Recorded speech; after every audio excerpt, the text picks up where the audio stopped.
falar sobre a importância e o poder das corporações americanas. Bom, saiu um artigo no Estadão, aliás, falando que os Estados Unidos faz muita sacanagem com a gente na hora que a gente vai pedir visto para ir para lá, tá? Mas olha o seguinte, boba de quem tenta ir para um país tão mal governado. Para mim é o país mais mal governado do mundo, daqueles que eu acompanho.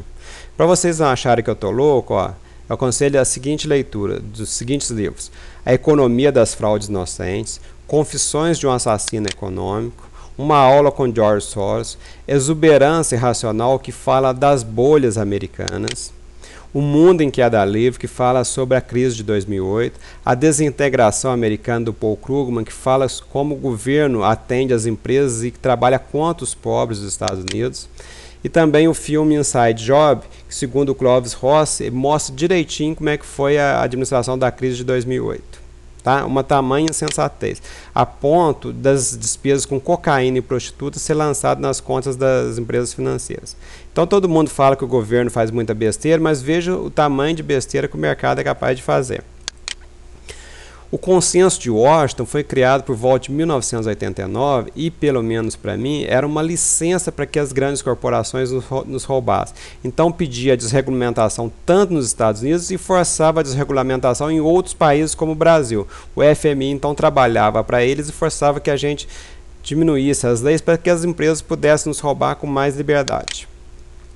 As besteiras feitas nos próprios Estados Unidos, em 1997, o Alan Greenspan denunciou a exuberância irracional. Só que ele denunciou, mas ele não estourou a bolha que estava em formação lá. E por que ele não estourou? No meu entender, ele tinha consciência total do que estava acontecendo. Só que as pessoas que estavam sendo roubadas não sabiam que ele poderia ajudá-las. E as pessoas que estavam roubando sabiam que ele podia atrapalhar a festa delas.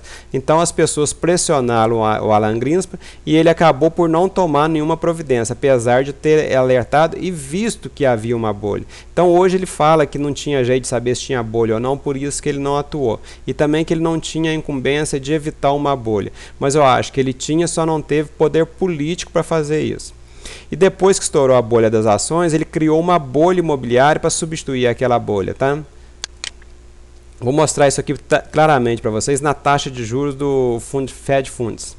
Então, ó, a taxa de juros caiu, aí teve aquele mercado acionário em ascensão, tá? A bolha das ações, e ele acabou por elevar a taxa de juros, aqui eu acredito que em torno de 6,75, e estourou a bolha em 2000. Estourou a bolha, ele imediatamente baixou a taxa de juros, jogou lá embaixo, criou a bolha imobiliária e depois voltou a subir para poder estourar a bolha imobiliária, porque você não pode deixar uma bolha ir crescendo indefinidamente que dá maior merda.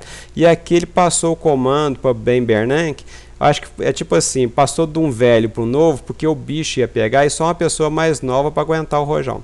E agora eles jogaram a taxa de juros lá embaixo. Isso aqui tem uma nova bolha em formatação, tá? Isso aqui causa uma nova bolha. O que está causando? Está causando a bolha das commodities. Então depois eles vão ter que levantar os juros para combater a inflação, os títulos vão cair muito de valor, aí sim vai haver um estouro da bolha do poder de compra dos americanos. Aí que vai haver choro e ranger de dentes.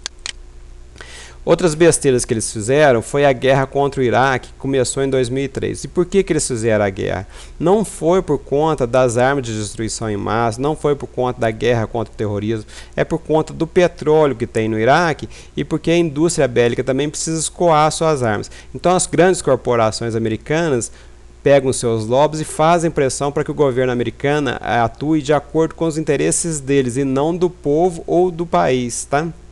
Em 2008 também, os Estados Unidos deveria ter salvo os bancos, mas não os banqueiros e nem os presidentes dos bancos. Então eles deram dinheiro de maneira errada, eles deveriam ter nacionalizado os bancos que quebraram e depois privatizava de novo ganhando dinheiro, mas não, eles deram dinheiro para quem enterrou os bancos. Um trem totalmente desbaratinado.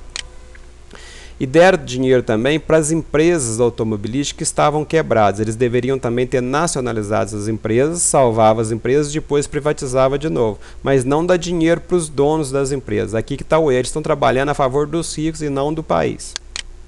Outras besteiras que eles fazem é colocar barreira tarifária, subsídios à agricultura e subsídios principalmente ao etanol. Então eles falam para a gente que a gente não pode subsidiar as empresas da gente, não pode ajudar a indústria, a China não pode fazer botar o câmbio onde ela quer, mas eles podem. Aí que está a diferença entre o que eles falam e o que eles fazem. Então os Estados Unidos estão tentando passar a gente para trás.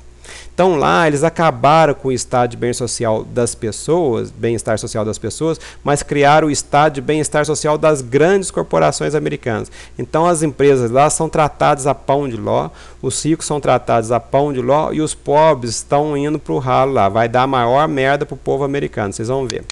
Falou, moçada?